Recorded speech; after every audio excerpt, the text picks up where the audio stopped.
Səndən sadəcə xoş söz istədim. Küstüm ki könlümü alarsan bəlkə. Biraz uzaqlaşıb kənarda yandım. Məni də yadına salarsan bəlkə.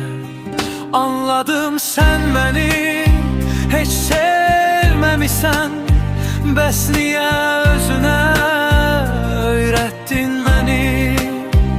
Axı mən könlünün sultanı idim. Nə oldu bir anda rədd etdin məni? Gedişim səbəbsiz olmadı mənim. Soyuq davranırdın, nazara düşdüm. Gedəcək yerimdə yox idi mənim. Yoluma qazdığın məzara düşdüm. Bir dəfə düşmədim yadına sənin.